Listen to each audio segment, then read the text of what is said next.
Yeah, Solid Hill TDS, what's up? Yeah, come on. I.O.W. Sports Network, late night edition. Let's go. Come on. We about to raise the bar. Wild card mark. Everybody grab a seat, cause you know we about to spark. Late night sports talk. Modelo Le Cigar. Man, you don't wanna start. Wild card mark. We about to raise the bar. Wild card mark. Everybody grab a seat, cause you know we about to spark. Late night sports talk. Modelo Le Cigar. Man, you don't wanna start. Wild card mark. Hey. L Boogie with the hot flame, ashtray full of top names, little tree for your membrane. This the 9-hour time frame. I just snatched up a 6-pack, got my hands on a lid pack, whipping up a little batch of snacks. Yeah, man, I think I'm all set. Late night, can't sleep, go ahead and just tap in. Better grab you a cold one, and we about to get some laughs in. Wild card on the microphone, he'll hit you with a couple flurries. Y'all need to just strap in for some entertainment sports commentary. We about to raise the bar. Wild card mark. Everybody grab a seat, cause you know we about to spark. Late night sports talk. Modelo Le Cigar. Man, you don't wanna start. Wild card mark. We about to raise the bar. Wild card mark. Yes, sir. What's good, folks? What's good, people? What's happening? I know it's a little later than what I normally come on. It's all good. It's all good. We gonna get it. Hold on. All right, my mic's straight. We gonna get everything straightened around here. You did. Happy Taco Tuesday. Happy Cinco de Mayo. And look, don't come at me, my real Spanish folks, my real Hispanic people. I understand that Cinco de Mayo is not y'all true Independence Day. I know. All right. But let us Americans and us Blexicans live. All right. Let us live today. All right. This is our day. This is our day where we just love to drink tequila. Love to drink cervezas. Love the guacamole, the hot sauce, the pico, and the tacos. All right. It's our day. All right. Just let us have it. Let us foolish Americans have our day. All right. We love Cinco de Drinko. I don't drink as much on Cinco de Mayo because I am trying to be a reasonable, responsible adult and parent. So, lucky you 10 years ago, I wouldn't have said that to you. I'd have been cutting up in the streets on Cinco de Drinko. Anyway, how's everybody doing? Hope you're having a great Tuesday, early Wednesday on the East Coast. Technically, we're on the Wednesday here in the Central Time. Still got a couple hours left on the West Coast time for Cinco de Mayo. So hope everybody's having a fantastic Tuesday/Wednesday, early Wednesday. All right. Now that we got that out the way, y'all see the headlines, what we got prepared for y'all on tonight's show. All right. We're going to talk about something that I've been trying to beat into people's head about gambling and NCAA. We're going to talk about that as Brendan Sorsby.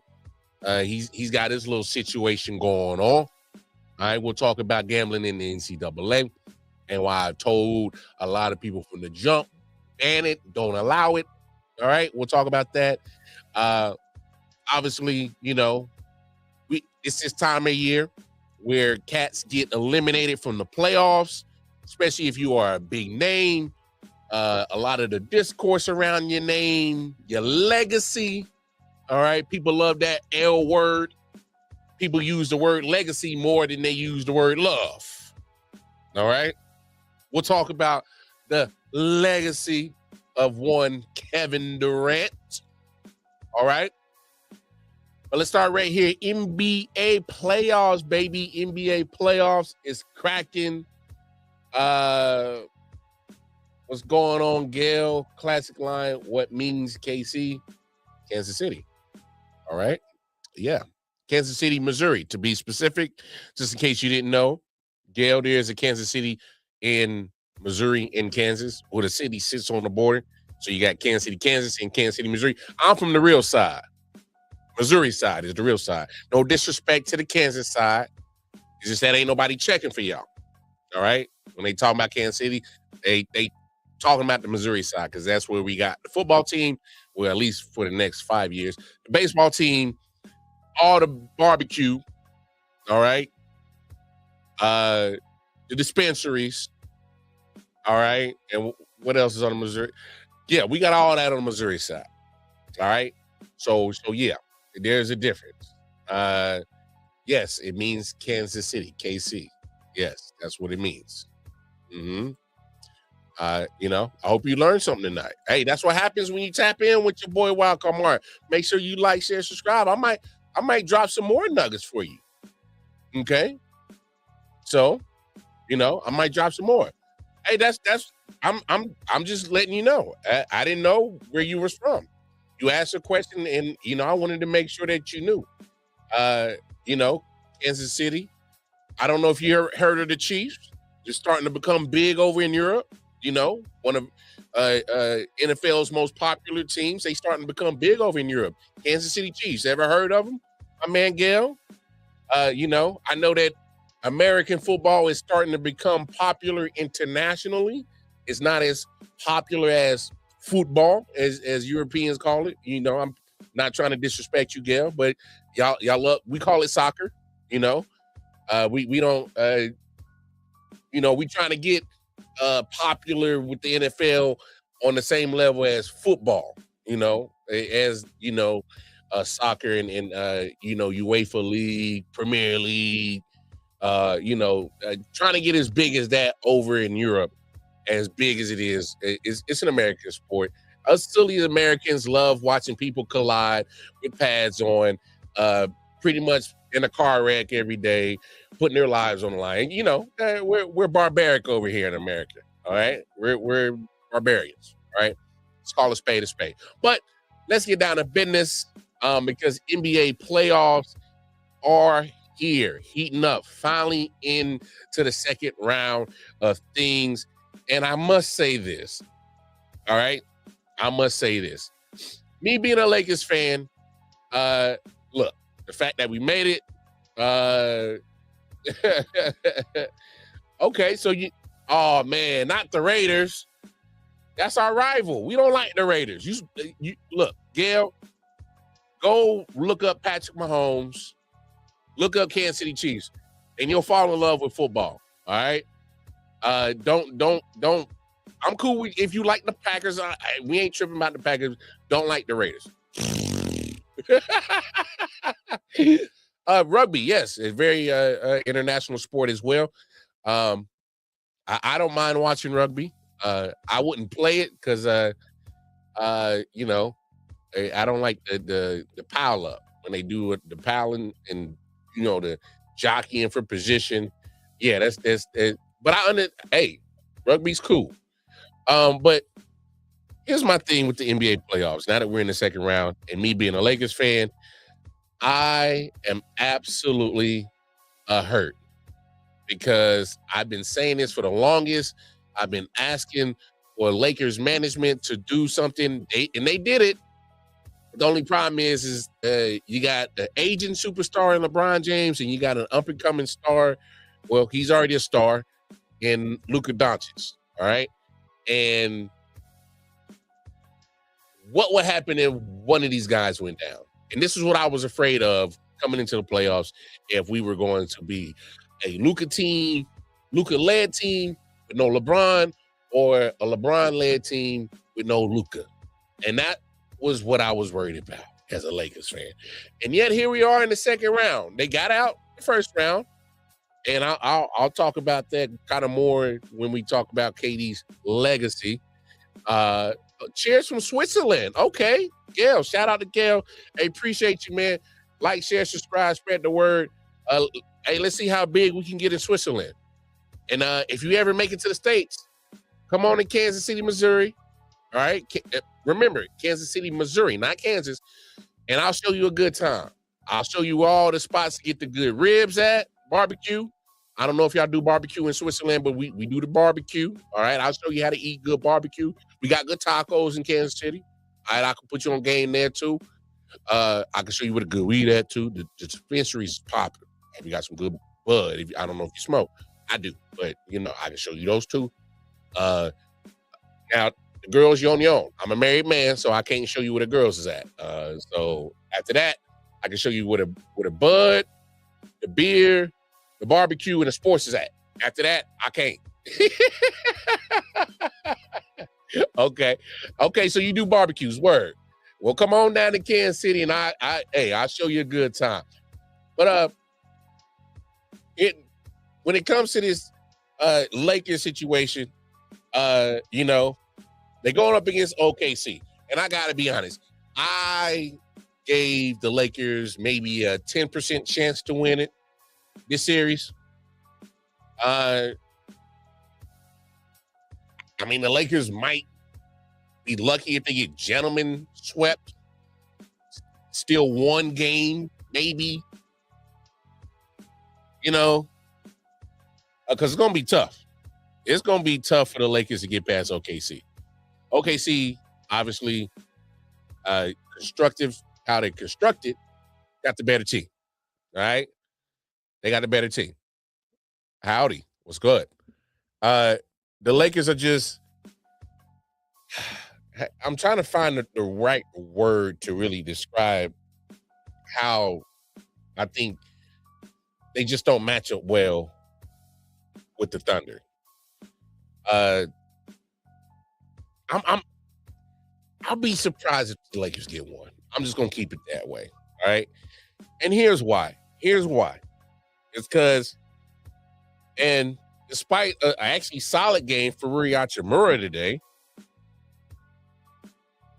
I'm still kind of like, I don't know. I can't have AR, my man Austin Reeves, going 3 for 16. I can't have that. That is not conducive to winning playoff basketball when, one, you're without your star, Luka Doncic. Right? You're without Luka. You're going to take a hit. All right? Two, the one thing that I've been fussing at for the Lakers for so long is making sure that you got the right supporting cast around LeBron James in the event that you're going to be down a Luka Doncic. And here we are down a Luka Doncic, AR-15, Austin Reeves did not have a good shooting game. But other than that, Rui Hachimura, slightly over 50% shooting from the field. Kudos. I'll take it. 18 points, 37 minutes. Look, we'll take what I can get. Because outside of Rui, we got a very pedestrian 10 points from DeAndre Ayton. I get it. It's a double-double. He got 12 boards. He's supposed to get a double-double. As big as you are, that's probably one of my knocks I've always had against DeAndre Ayton. Inconsistency. Do you want to be a big man or do you don't? Right? That's always been my problem with DeAndre Ayton. Consistency. There's moments where the guy looks like a legit big man, and then there's other times where he just looks like a goofy ass big man that's playing basketball because he's tall, not because he's good at it. So which one I'm gonna get when it comes to DeAndre Ayton? Marcus Smart, hey, he didn't shoot well neither. 4-15, 12 points, 2 of 8 from the field. Crap. Booty juice. I mean, my man, JJ Redick damn near emptied the whole bench trying to find something. I mean, even Bronny got 2 minutes. I mean, he's literally trying everything to try to get some help from LeBron without Luka. Because when's the last time y'all literally seen in the playoffs that a coach literally used the whole bench? One guy didn't get in. Like, literally. That's it. Maxi Kleber was the only guy that couldn't get in on the Lakers. Everybody else got at least a minute. It's because JJ was trying to find something. Obviously, The game was over at the end. Some garbage time for some people's. Hey, get your playoff minutes. Whoop-de-woo. You played in a playoff game. Woo! But come on. I'm just being honest as a Laker fan. All right? As a Laker fan, because I need to make that distinct difference between being a LeBron fan and a Lakers fan. Because we know how LeBron fans act. They will follow him, whatever team he's at, buy the merch for whatever team he's currently playing for, support the team that he's currently playing for, and as soon as he moves on, they are no longer a fan of that team, of that franchise. They'll go with their fandom rolls where LeBron rolls. And that's okay. If that's how people want to rock, cool. No biggie. No problem. But what I'm saying is, as a Laker fan, when there's a certain expectation, a certain level of championship quality basketball team that we are accustomed to, and when you see this team, how they played tonight, I'm kind of looking like, how the hell did y'all even sneak out the first round? How'd y'all get out the first round looking like that? Because if that's what showed up tonight, damn it, get the brooms. Get the brooms.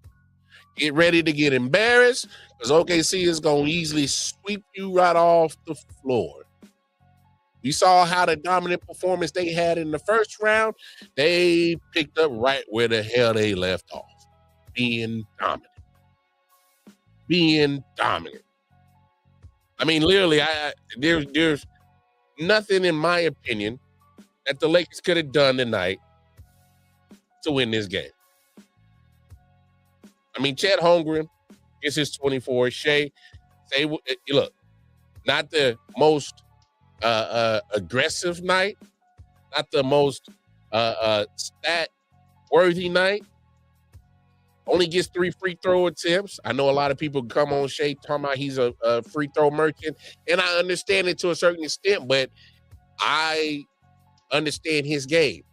I'm going to be aggressive. I'm going to go and attack the rim, and I'm going to make the referee make a decision. It's either a foul or it ain't. All right? So I'm not mad at Shea Gilgeous-Alexander for being wise enough to make a referee, make him do his job. I'm not mad at it.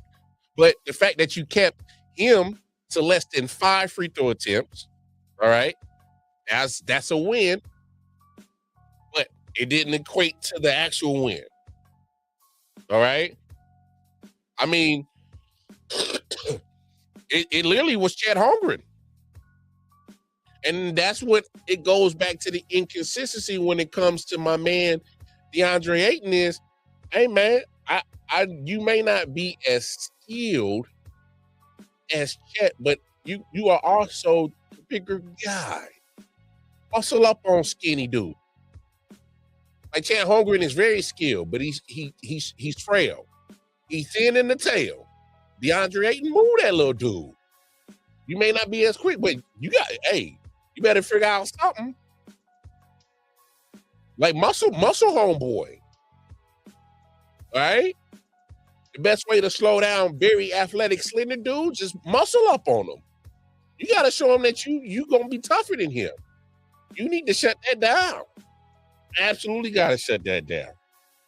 I mean, hell, even the under coach went into his bag, pretty much used the whole bench. So I'm just worried as a Lakers fan that this is about to be the rest of the series, is that there's no help for LeBron. And now, people that watch my content, y'all know good and damn well I am not a LeBron fan, but I'm not oblivious to the impact of the game that he's had. I'm not oblivious to his talent, all right? And I'm damn sure not going to be oblivious to how important he was or is to the damn team as of right now. All right? Because when you ain't got Luka, You got to fall back on 41-year-old LeBron again. And I don't know about y'all, Lakers fan, as much I respect his ball, his basketball capabilities, his basketball IQ. I've never been a big fan of LeBron, but in this situation, hey, come on.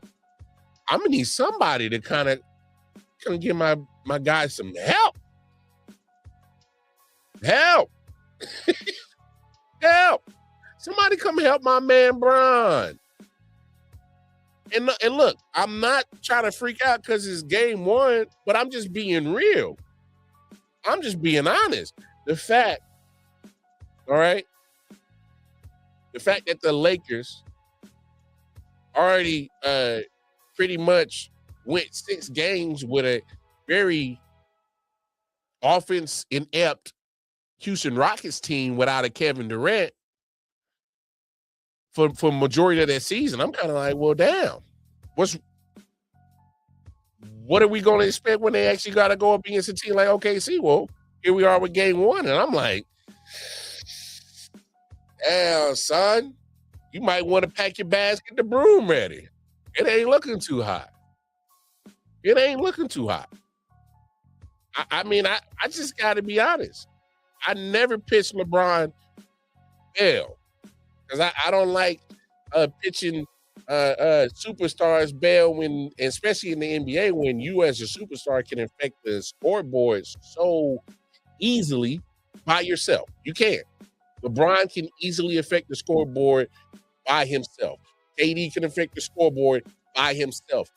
Steph Curry can affect the scoreboard by himself. Victor Wembanyama can affect the scoreboard by himself. Jokic.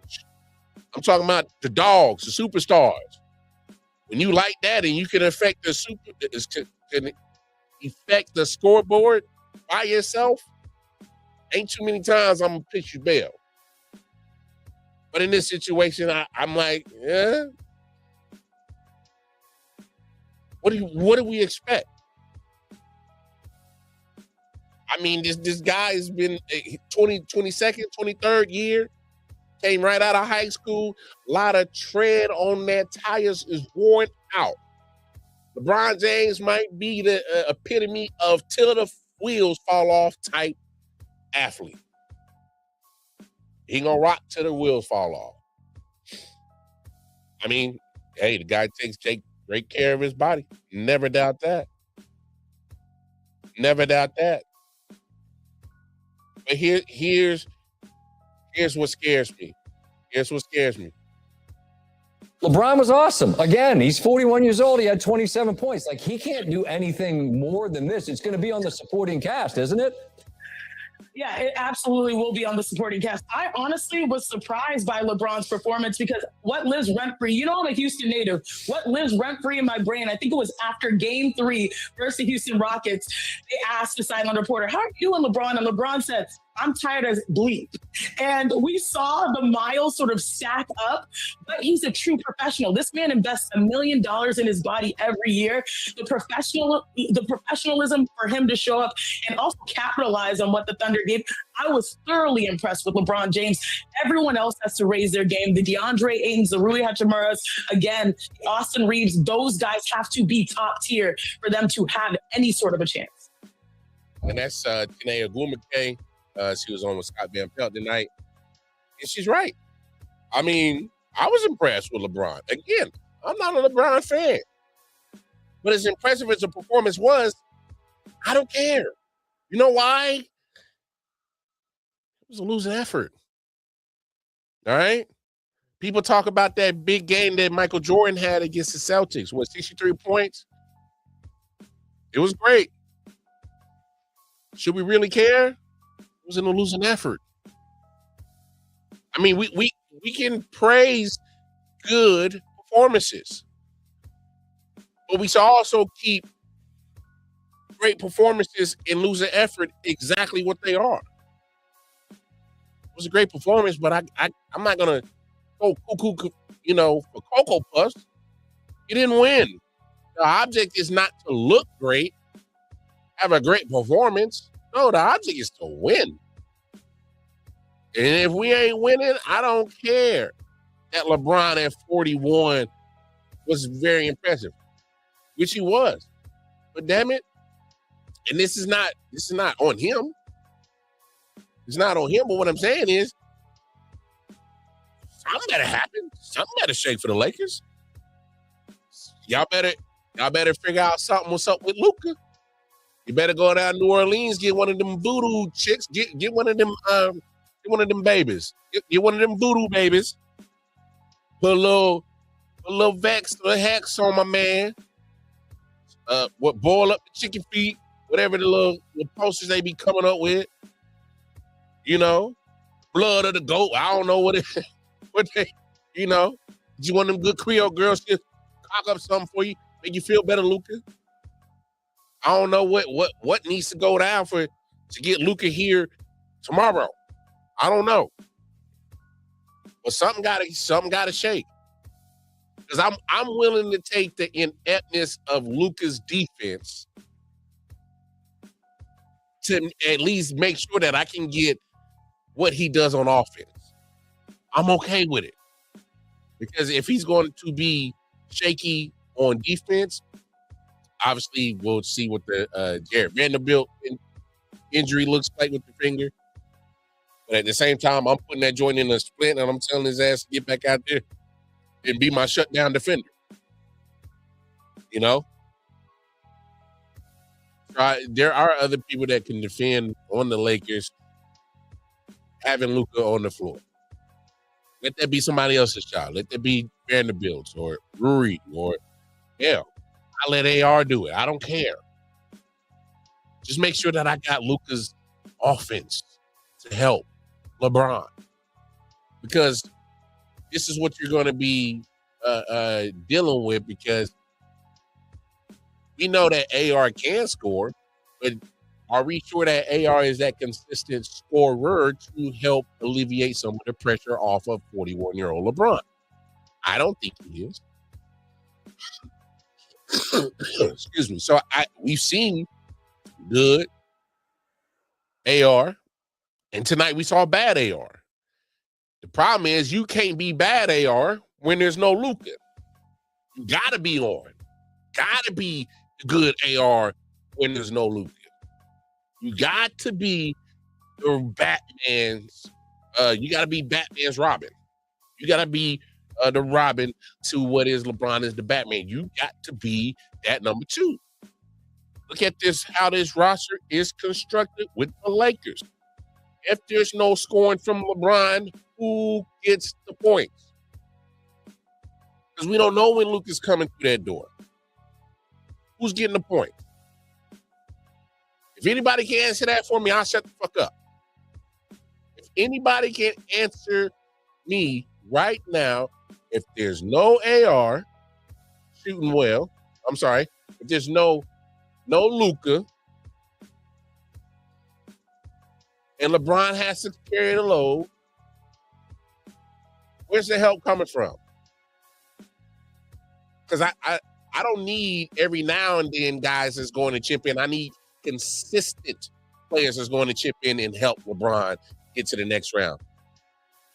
Because he's going to need every last guy on the roster at their elite level, which is going to be hard to ask for going against an elite defending champion like the Thunder.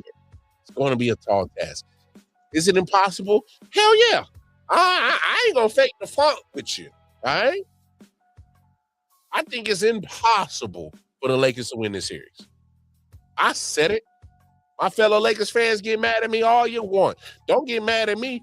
Get mad at the way that damn Rob Pelinka has put together this roster where it is literally make or break with AR and or LeBron.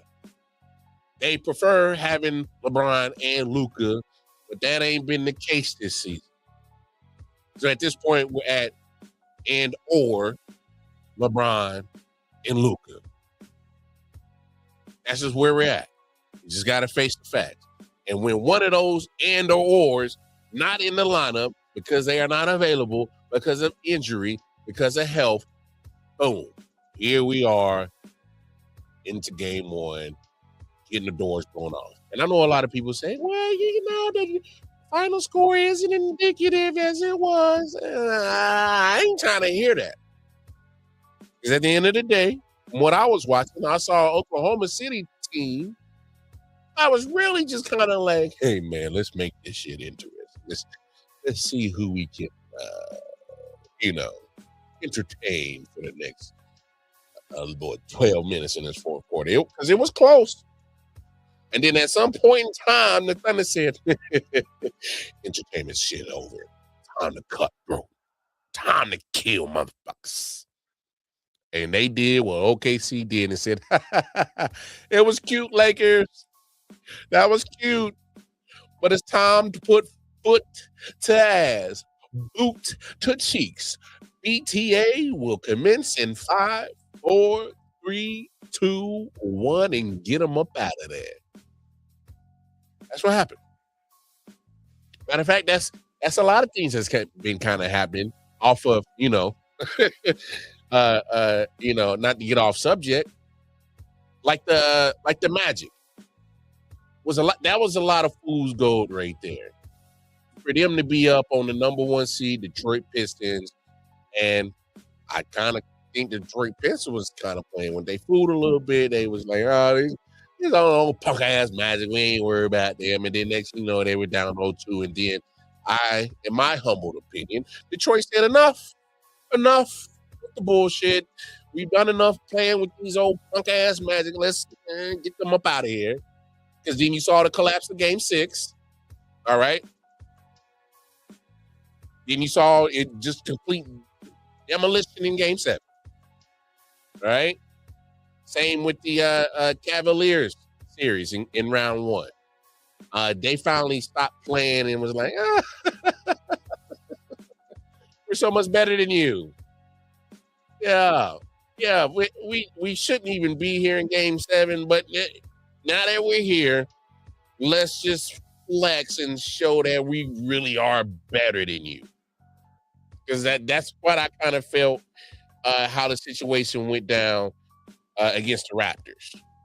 By the way, I'm becoming a huge fan of Scotty Barnes. I might have been a little unfamiliar with your game.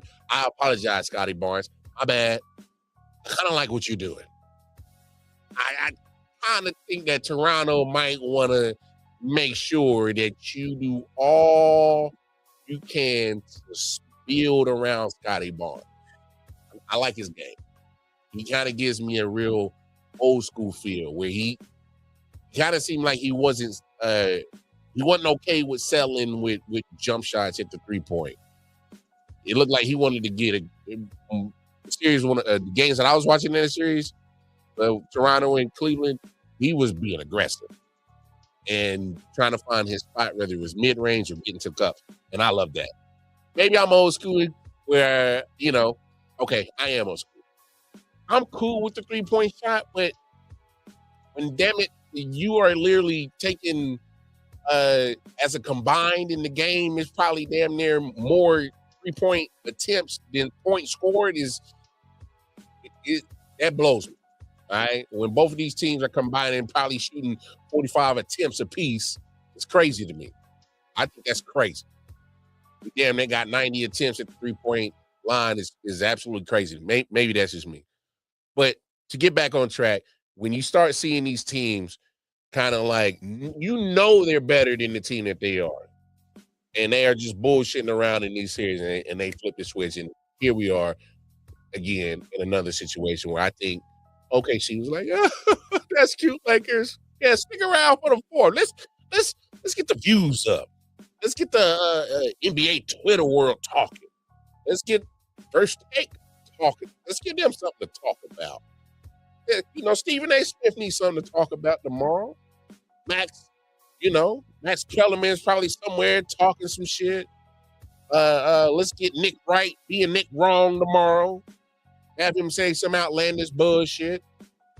So I kind of felt like, okay, she was like, yeah, let's entertain this shit up a little bit. And then bam, that was cute, Lakers. Y'all motherfuckers ain't shit. I know we gonna sweep y'all right. We might even give y'all one. Just to add some sizzle, you know. Respect to the team. Okay, see? Hey, they gonna be a problem. Don't be surprised if they repeat. But I will say this, especially in the West, with the second round finally getting going. And I want to talk about last night's game, Timberwolves and Spurs. And here's where Nick Wright is already being Nick wrong. He's already jumping off the ship of the Spurs. Oh, I can't pick them no more. I got to roll with the Timberwolves. Whoa, relax. You can't be prisoners of the moment. Now, I understand that the Timberwolves are absolutely playing, in my opinion, more mentally, I guess, aggressive, especially when they were missing Ant-Man for a couple of those games last series. And you kind of saw, like, the mentality that Ant-Man has is, like, spreading. It's infectious. It's kind of spreading among the team where they play with not reckless abandonment, but mentally they play with reckless abandonment. And what I mean by that is they don't care. Y'all saw how they was not afraid of Jokic in that series? Last series against the Nuggets? Hey, they had homeboy frustrated, mad, starting fights, getting emotional. You want to rattle a motherfucker? You know you got him when he's emotional. They had Jokic emotional on the ropes, bounce his ass up out of there. I will say this: Jamal Murray should have done a better job being the co-host, but that's neither here nor there. I will say this again. I said it last week. That Aaron Gordon injury, in my opinion, was more devastating to the Nuggets than the Timberwolves being without Ant-Man for those few games. Well, obviously, it's easy to say that now because they advanced, but I said this before they advanced. Is when you got Ant-Man, who we know what he is, but you kind of saw it last night. Ant-Man was really, I don't want to say not aggressive, but he made sure that the homies, hey, for 3.5 quarters, get yours. I'm going to be around. I'm going to be here. You know, I'm still kind of hurt, but I'm going to be here. And then when it mattered the most, they said, hey, man, Ant-Man, you've been doing a great job as a leader, hyping us up, pumping us up, being a great cheerleader, and you've been around. All right, now we need you to take it to the finish line. And guess what? You know what happened in that game 1 last night? Ant-Man said, hey, y'all been killing it. Y'all won some games without me against the Nuggets. Wasn't scared of old big, sloppy looking ass Jokic. Hey, man, since y'all ain't got us get to this point, I love y'all for that. I'm going to repay y'all and take it home. And there was a point in time where Ant-Man went from probably as cold as polar bear's testicles for the first 3 quarters to hot as helter-skelter, liquid hot magma in the 4th quarter, closing shit down. You got to love that. Matter of fact, Ant-Man made me even love him as a fan even more last night because of his thought processes. And hey, man, my dogs was over there doing work when I was injured. They got past Jokic and them. We in the first round. Ain't nobody giving us a chance against Wemby and them. And here we are still in game 1. Because that's attitude. This one thing that sometimes skills and attributes, there are some that you just can't put on a stat sheet. And attitude is one of them. And y'all can't tell me no different that the attitude that Ant-Man has ain't one that's going to bring him championships. Ant-Man's going to get him some championships before it's done and over. It's up to the Minnesota Timberwolves to make sure they got the right people around them. Right now, they actually got a solid squad. I don't know if they're going to win the championship, but damn it, you got the piece. Because he got the skills. Because Ant-Man he got the skills to play both ways. I say he's probably one of the best two-way players in the league. He going to play both ends of the court. But the attitude, the win attitude, he really comes off as a player, and just looking how he interacts with his teammates, listening to him on interviews, behind the scenes shit. This dude seems like the type of cat that, hey man, I run through a wall for him, man. If you was one of his teammates, because you know he's gonna do it. Because you know he's gonna give the effort. You know he's gonna want to do it. And hey, I'm all for it. But I ain't gonna be like Nick Wright and be Nick wrong in this situation and just hop off the Wemby bandwagon just because it was one game.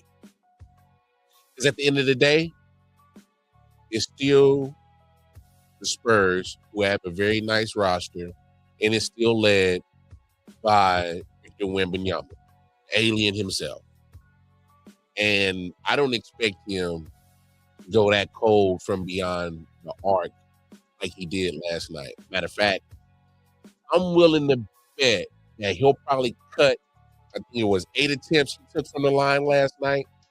I'm willing to bet he's going to cut that in half. Because I got a feeling he's going to be more aggressive. Yeah, he went 0 for 8 last night on the three-point line. I don't think that's going to happen again. I don't think 5 for 17 is going to happen again. Only 11 points. But I will say this. As much as we've all had jokes about Rudy Gobert, all right? That little French dude been showing his ass off this playoff series. Changing some narratives, right? Changing how people really think about, Mr. Frenchie. People, hey, he been changing my thought process on Rudy Gobert. I wasn't caring about them little defensive player of the years that you grabbed. And now I'm kind of like, how foolish of me to ever think that. Rudy Gobert did a solid job against Jokic. He was probably one of the main reasons why Jokic was frustrated. And I thought that Rudy did a solid job on Wemby last night. Obviously, he's like, hey, man, I'm going to come up to the three-point line and get near it, but I'm not going to give up all this paint, and you're not going to blow by me, because he is quicker. Because it was a couple of times where I'm like, damn, Rudy, you're just not quick enough for Wemby. He's too fast for you. And once he gets within, 5 feet of the basket, he's in range to dunk because the man arms are so damn long. Dude barely got to jump. So, yeah, I thought Rudy did a solid job against Wemby. Had him frustrated. Anytime he had no bad shooting nights like that, hey, Rudy did his damn job. So I get it. I've been one of the people that's had some jokes about Rudy. It's still Rudy Gobert, but damn it, he's got multiple Defensive Player of the Year awards for a reason. And they don't just hand those out to bums that just can't defend. I mean, we just got to be honest about that. So him being a not only a Defensive Player of the Year, but a multiple Defensive Player of the Year winner. Okay, my bad, Rudy. I know when to apologize and shut the fuck up. My bad. Right? But I wouldn't be surprised if this series goes 7, just because off of the sheer thought that the Timberwolves are scrappy.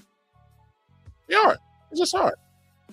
I know a lot of people was like, oh man, Ant-Man gonna be hurt. Oh man, ain't no way they gonna get past Jokic and them.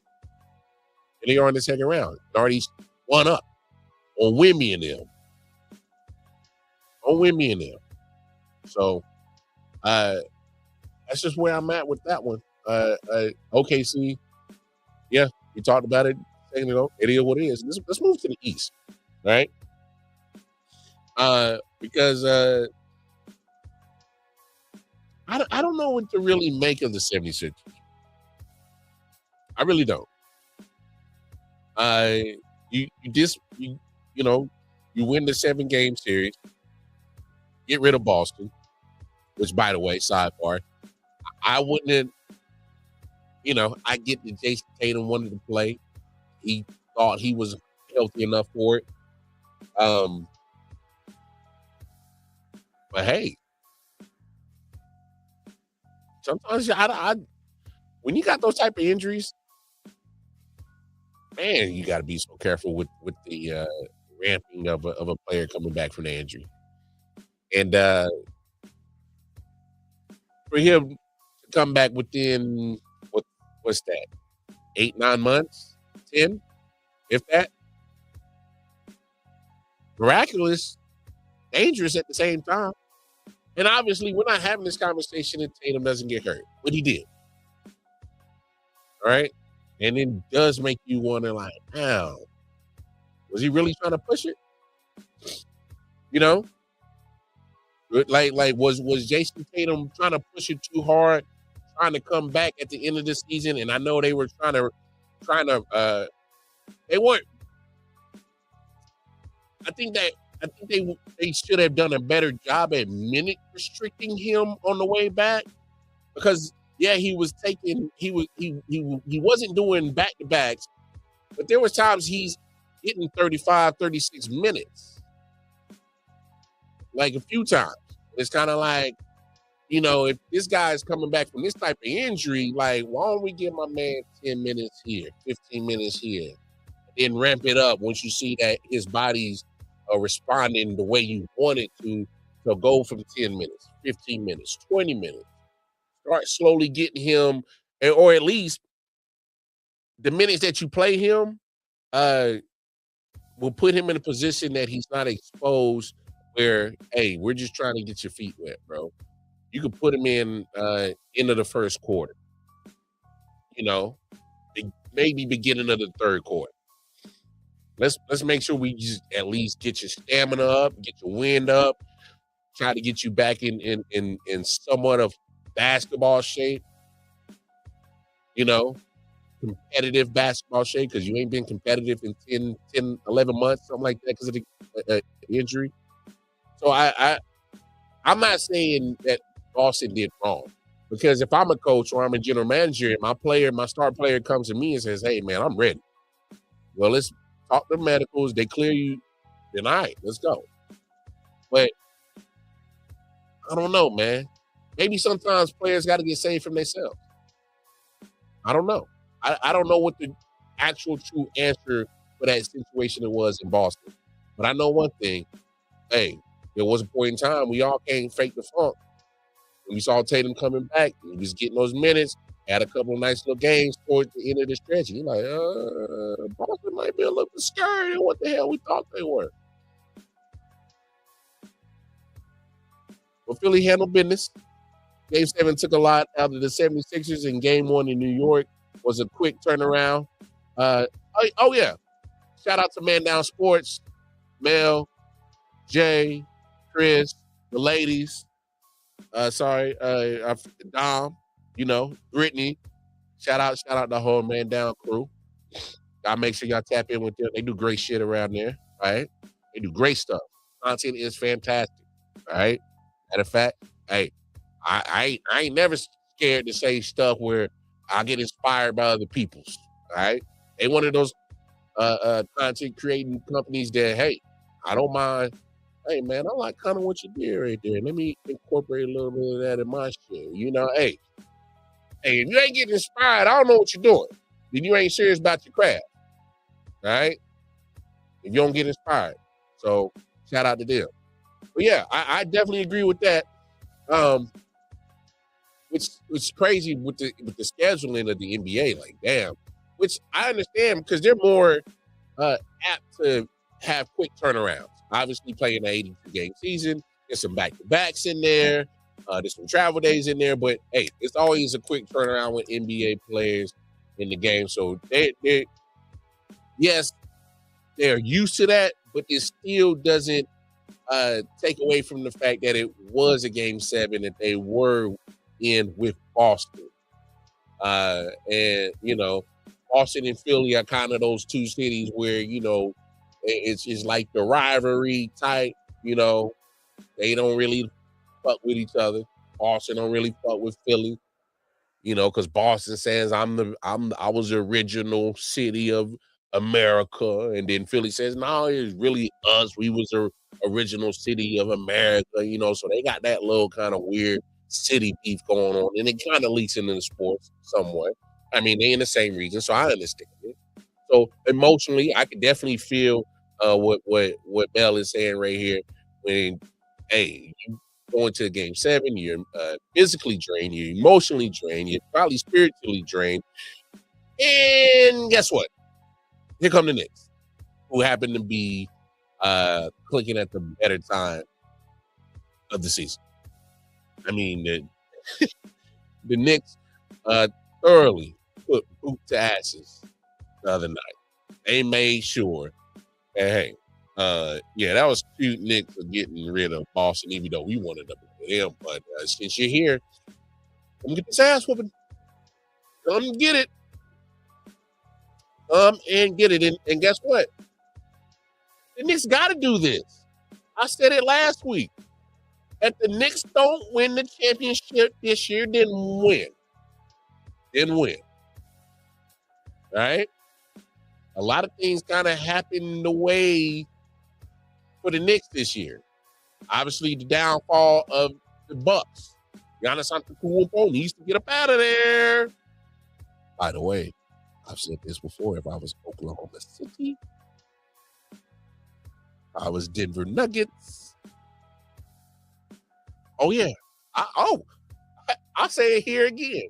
If I was Oklahoma City Thunder, I would put Chet Holmgren in the package right now with some of those picks, the multiple picks that they got, and I would ship it over there to Milwaukee and get Giannis. I said it. Why not? You got the capital. Draft picks are there.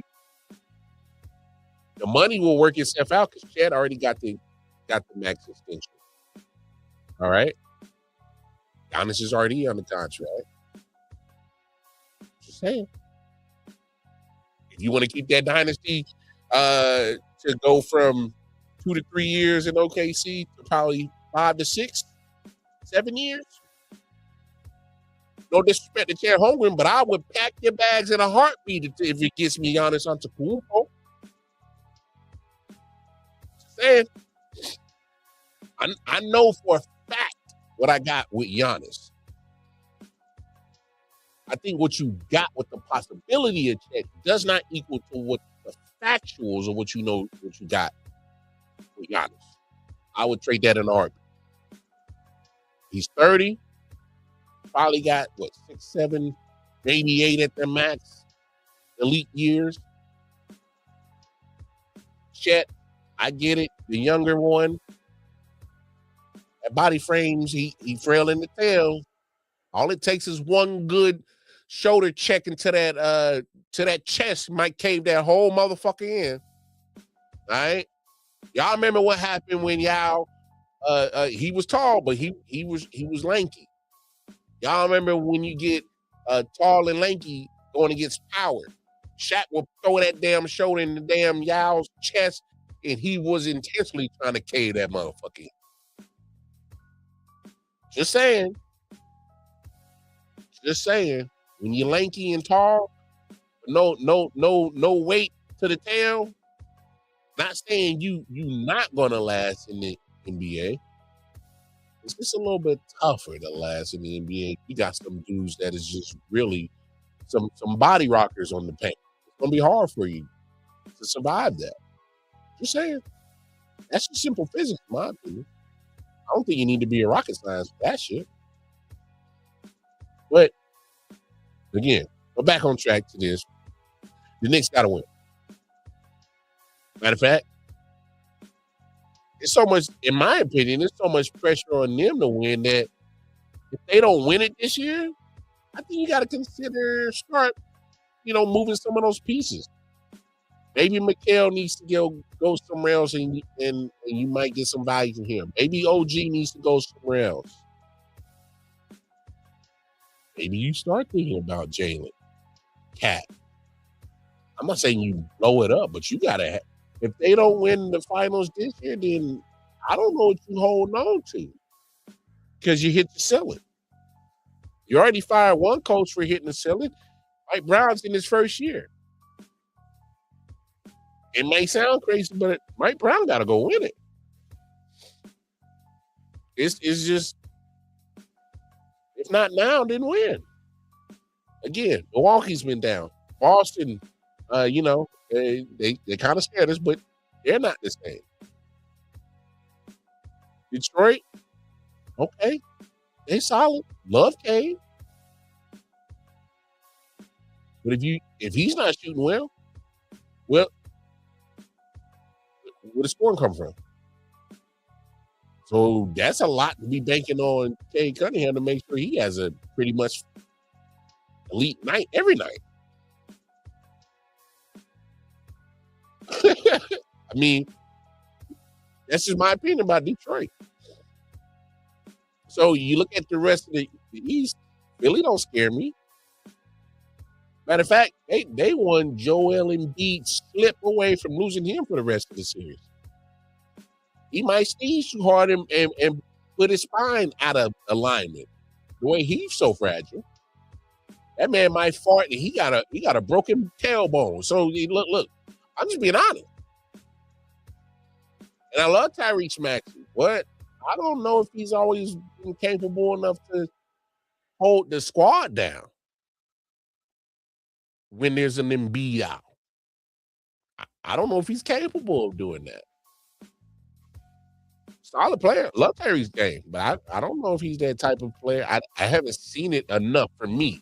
In my opinion, I haven't seen it enough to say that, hey, man, without a former MVP in the lineup and Joel Embiid, it's all on me, Max. Bring it home. I don't know if, that piece is going to really render the same results that you're thinking it is. I don't know. Because I just don't think he's done it enough for me.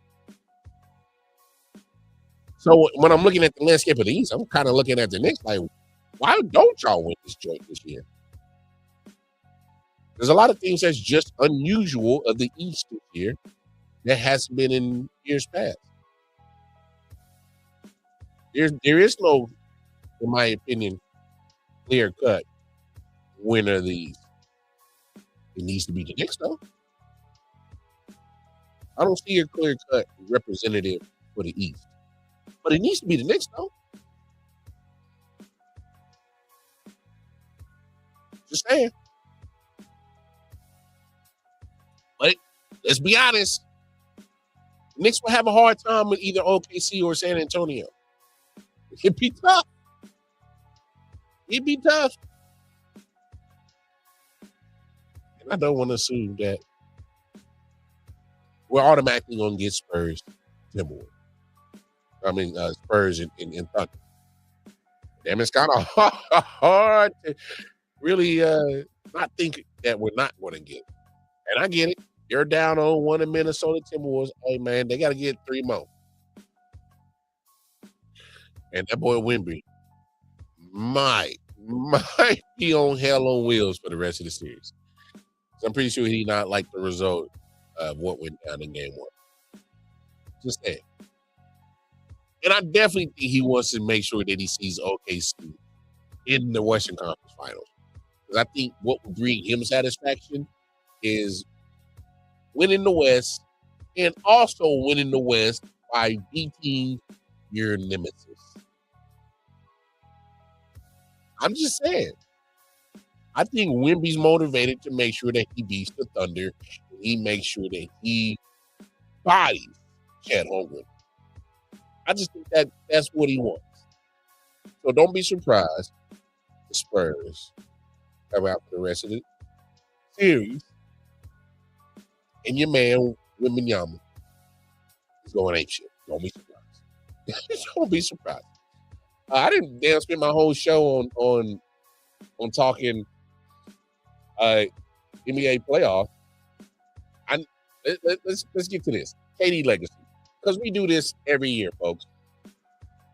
Especially as fans, and our fandom can't help ourselves. is we throw this L word out, legacy. And it's crazy is because, like, from the fans' perspective, I'm kind of more like, how do we determine someone's legacy as a fan? And for me, I don't think we should. Because who the hell are we? I'm just being for real. Who the hell are we to determine a player's legacy? I mean, we're supposed to just be fans. And when you talk about legacy, and I don't think for me, it's not the same. Because at the end of the day, it's a job. NBA players, NFL players, MLB players, National Hockey League players, whatever major sport player it is, that's their job. And to equate somebody's legacy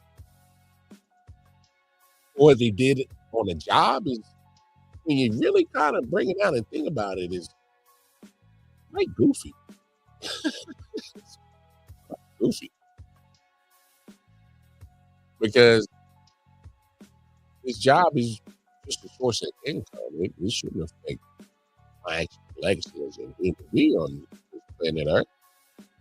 And it shouldn't supersede what you are as a person. Occupation shouldn't make you a person. Occupation should just be for what it is, just a job. So that's why I don't get this legacy talk. And specifically when it comes to KD.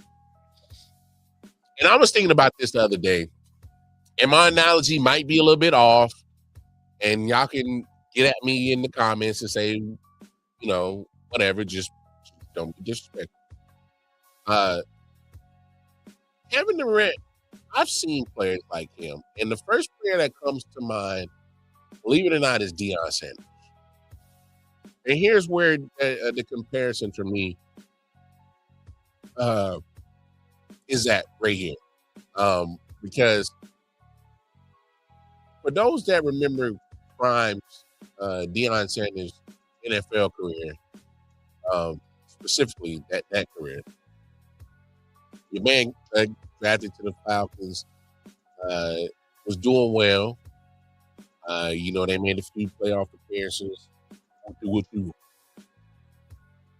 he gets to San Francisco. And Prime helps San Francisco get to a Super Bowl and win it. And he won one in like 12, 13 years between the 80s and that early 90s Super Bowl. Okay, cool. So he helps them win a championship. Your man Jerry Jones, being Jerry Jones, said, hell, we was so close to getting to the Super Bowl. Why? What stopped us? Oh, that's right. That mother 21 Deion Sanders. Well, why don't we go ahead and get that man an offer he can't refuse and go ahead and leave San Francisco, just won the Super Bowl, and come on straight on over to us, Dallas. And it happened. It happened. And then he won them a Super Bowl. And then, of course, Deion Sanders gets older, not so as fast, still got the great instincts and whatnot. Because remember when Deion Sanders played for the Ravens, he's 35, 36 at this point in time, still making solid plays. Remember, he played till, was it 2002, 2003? There was some stints that he was kind of bouncing to team for a stretch of a couple of years. All right. But my main point is you saw a great Hall of Fame talent in what Deion Sanders was. But when it was time for him to start getting chips, he seemed more of the Deion sniper prime time. He was pretty much their Sicario, their fixer, their contract hitman. All right. Don't really have a home bases residence. Excuse me. But you travel, go all over the place to places, and you were just there to do one job, is to be a killer. And Deion Sanders was in Atlanta for a few years, wasn't getting the success he wanted, and he signs the deal. Signs the deal with the 49ers, Cowboys back years with Super Bowl. So he pretty much was a hired cornerback, hired gun, pretty much. You add Deion Sanders to your team, man, and not only are you going to get a one side of the field locked down, but he might help us get to a Super Bowl because he affects special teams as well. So when you see that situation where a guy so talented like Deion Sanders is pretty much becoming the hired gun, I'm relating that to Kevin Durant because he was brought in to Golden State to help put them over the edge. He did that. He did that. The only problem is just like primetime Deion Sanders, the older he got, the body just didn't move like we used to. And in this case, my man missed some games because of the injury, and a lot of people were like, oh, it's an ankle. Get your ass out there and play. Blah, blah, blah, blah, blah. Everybody got to chill. You got to relax because if there's anything, one person in the NBA that I don't question about their desire to play is Kevin Durant. Let's push it into perspective, folks. When's the last time y'all seen Kevin Durant even linked? Any photos leaked of him being with a woman? And I'm not being funny right here. I'm just being for real. My man's not linked to any ladies. All right. We've seen his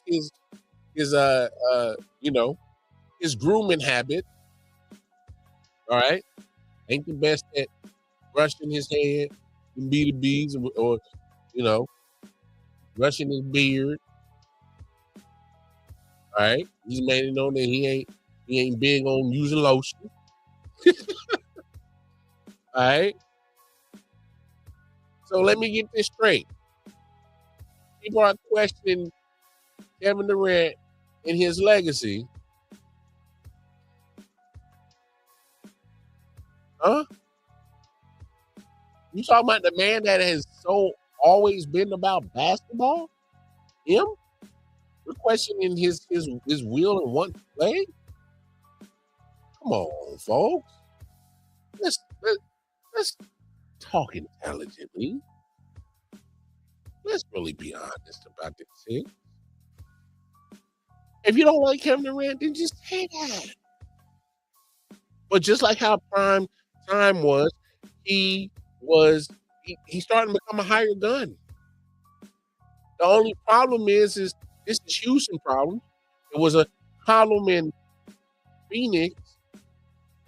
It's just that, yeah, you got a hired gun, but this gun is getting old. And this gun has shown that it's broken. And I don't mean that in a bad way, but it's like, bro, you start getting older, all right? Your body ain't gonna bounce back like it used to. Just him, the rest getting older. He's closer to 40 than he is 35. And so the mistake that Houston made, that Phoenix made is, hey, man, when you attract a hired gun of the talents of Kevin Durant, you got to bring him into something where all he has to do is his job. The team keep doing it over and over again and keep giving up so much capital to acquire Kevin Durant. And I'm not putting this on Kevin. It's y'all general manager. Kevin Durant's he's gonna get the blame for it. It shouldn't be. Because fact of the matter is, there's a general manager that has a job to do. He needs to make sure that, hey, I am putting the right squad together, building around my superstar, get him people that complement his game. That's the job of a general manager, right? All right. So I'm not gonna blame KD for the fact that franchises keep over and over again sell pretty much, a lot of their credibility. I mean, mother was I was about to say. But when you over here putting so much, all your eggs in one Kevin Durant basket, and he's getting older and knee issues, and it's like, you gotta kind of get what you ask. My thing is like, come on, man. When it comes to his legacy talk, why we gotta have this discussion on what the legacy of what that human believes his legacy is? And if we disputed it, oh, how dare he? He's wrong. So what? He lived his life. I don't care. You start sounding crazy as hell. So when it comes to this so-called legacy, I just think, come on now, y'all can make fun of the kid for the the little counts, the little anonymous account that he had, little burner accounts, and say what y'all want, they're gonna use that against him. They're gonna use it against him. You know how corporate entities get down. If you don't know, you better ask somebody. Go see how TKO is handling WWE right now. All corporate pressure. Hey man, we got the money, back up, whatever the hell we want to do. Say, yeah. Come on, man. For me, Katie's legacy, I'm fine with whatever he decides to legacy is. Who the hell am I trying to judge other man's legacy and his job? All right. Because I think I'm more concerned with the actual, thing of what it is. I need to, probably feel that I impacted something. And we can't act like Kevin Durant ain't impacted nothing. So we're really going to have legacy talk. I mean, he's going to go down as one of the best shooters in the history of the NBA. He is. But if he wasn't a hired gun, like primetime Deion Sanders, who knows where the where the growth could be. I'm just people got to realize, man, not everybody's journey gonna be the same. It's just that an issue. We are all way too many different people. We might have certain interests, likes that are comparable or alike, aligned with other people. At the end of this day, I think for me, the legacy is what those people say about you when you're gone. And that has absolutely nothing to do with basketball. So if we're talking about, KD legacy, I don't know. The impact the game, could you ball? How people talk about it, to me, is the true definition of, determining somebody's legacy. To hear words spoken about you in such a positive light. That's the legacy of my opinion. And it might necessarily even have anything to do with basketball or any sport. Just saying. All right. Hey, it's on the docket. I'm gonna give it to y'all. Because not only NBA players, you know, they got their own little gambling situation going on. As I saw Damon Jones took the guilty plea, he took that guilty plea. He like, man, this let me serve my time and let me burn up out his ass. But I've said this on the show before, and I can't remember which episode it was months back. At some point in time, I was talking about it because there was some rumblings.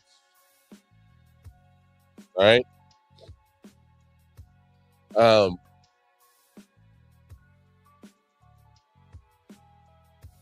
I don't like saying I told you so, but I told y'all so. There was going to be a point in time at the moment that the NCAA did not ban gambling. I knew something was crazy. Why? My main thing is look, you already got NIL transfer portal, which is already a big talking point for collegiate sports anyway. And you're already, you know, focused on how you can do to improve the game. Well, let's start with that one. Gambling rule. Make it 100% illegal. You can't bet a nickel, a dime, a penny, a dollar. Like, I just don't understand how there's so much NIL situation, transfer portal with all the money. I don't like being here. Who's gonna pay me more? And hey, get y'all bread, little homie.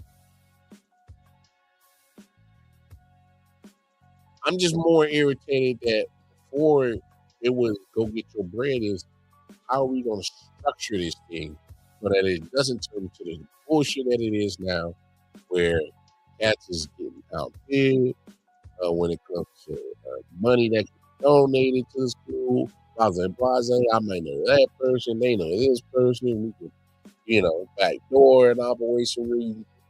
All I'm saying is I've been telling motherfuckers not to let these kids gamble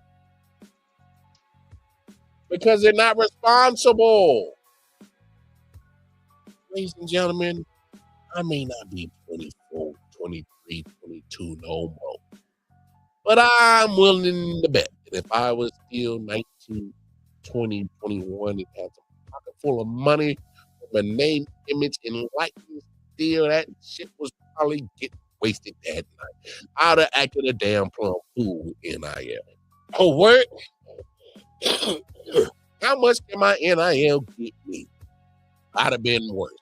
But you got to make sure your talents back up the money that goes with it. And sometimes, unfortunately, some of these cats ain't got the cash, ain't pull or skills to back up the money that is flowing to their pockets. But the gambling part should not be allowed at all. Shouldn't have been allowed at all.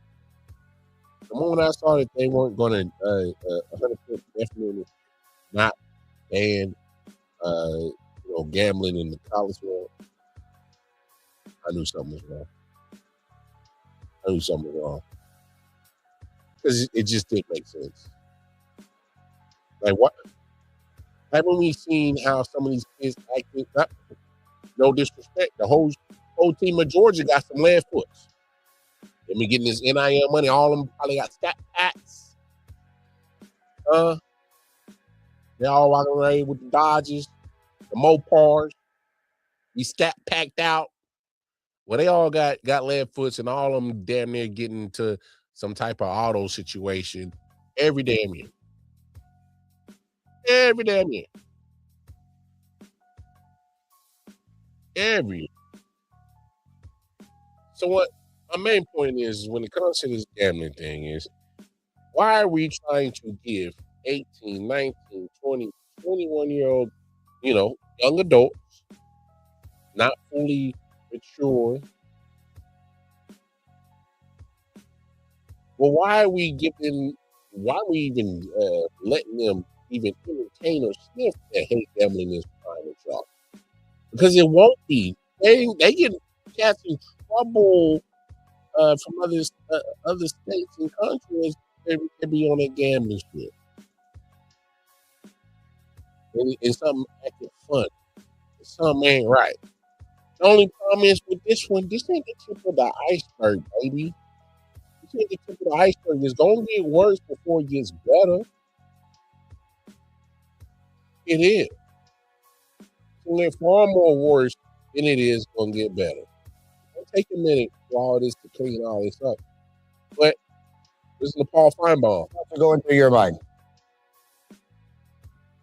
I believe this is the tip of an iceberg.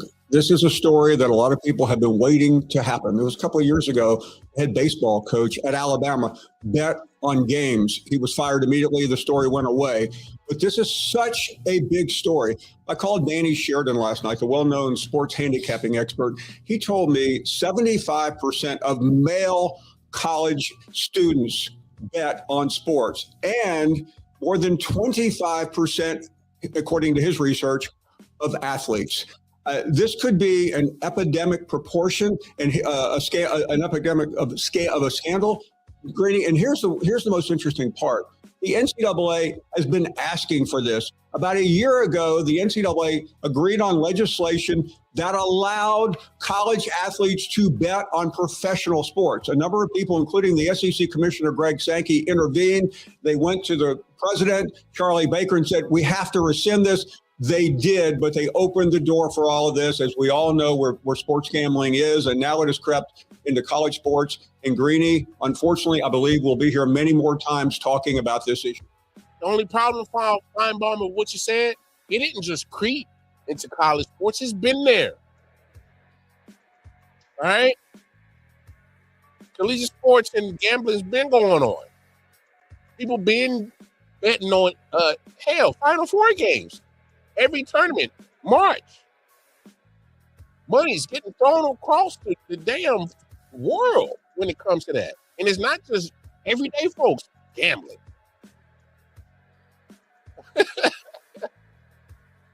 I mean, literally, you heard they say, hey, man, y'all can bet on college sports. No. It's too late. Too late. It was too late. I'm just saying, at some point in time, just help yourselves out. You wanna eliminate a problem that just make it 100%. If you bet, you got to go. Looks like they finally got back to that. And they need to stick with that. You got to. Sometimes you gotta save people from themselves. And having 18, 19, 20, 21-year-olds with some NIL money, got 500 racks in their pocket, what you think they're going to want to do with it? They want to get more of it because they want to blow it. Or some get greedy. I'm trying to, hey, you seen it before? College athlete caught 20 pounds of weed. You got a couple bricks. I just think the NCAA has so many issues now that the NIL is here. Again, it's not the players' fault. They should have been getting paid. But when you don't have parameters, rules, regulations, and then all of a sudden shit starts getting crazy, we got to start putting rules and regulations. They did that before you wrote that out, player. I know one thing. I know when I'm sick of one job, I'm going to go get another job before I get rid of the other job that I'm sick of. I set myself up. NCAA, they did none of this stuff. They said, yeah, I've been crying about this money shit here. Fine, take it. Okay, NCAA, what's the rules and regulations? We'll figure that out. No, player. Set yourself up. In culinary world, we call it mise en place. Put it in place. You gotta put it in. You gotta put some stuff in place. Put it in order. That's what it is. NCAA did a poor job. And I'm not absolving Brendan Shores. He's going to get treatment, whatever, you know, saying he has a gambling problem. Hey, by all means, get the help that you deem necessary to get the help. But I'm also not going to act like kids. Kids. It's still going to be kids. They're still young adults who are not 100% there mentally to handle everything like an adult. It's just not. It's just not possible. Still gonna do young kid goofy shit. Just facts. Just the way to land. But hey, y'all, I'm gonna get up out of here. It's a wrap. Hope y'all enjoyed watching the Mayo. I haven't talked enough. Flap my gums long enough. But we up out of here, man. I appreciate y'all. Hey, do me a favor. Like, share, subscribe. Hit that bell notifications. Tap in with your boy. And right there, you see that under my name, Wildcard Mart? That's my Twitter handle. Twitter at Casey Wildcard Mart. Just go there. Then you can see a lot of the content that I do outside of I.O.W. sports. You know, ARG podcast, you know, Audible podcast. So make sure you tap in with that. And of course, hey, I.O.W. Sports Network on all social platforms. Tap in with us. YouTube channel, especially the YouTube channel. Like and subscribe there. But until then, until the next time, and Wildcard Mart is outie. So take care of yourselves. Take care of each other. I hope you drink enough tequila tonight and ain't enough tacos. Holla at you. Yeah. Silent Hill TD, yes, what's up? Yeah, come on. I.O.W. Sports Network, late night edition. Let's go. Come on. We about to raise the bar. Wildcard Mart. Everybody grab a seat, cause you know we about to spark. Late night sports talk. Modelo, let's go. Man, you don't wanna start. Wildcard Mart.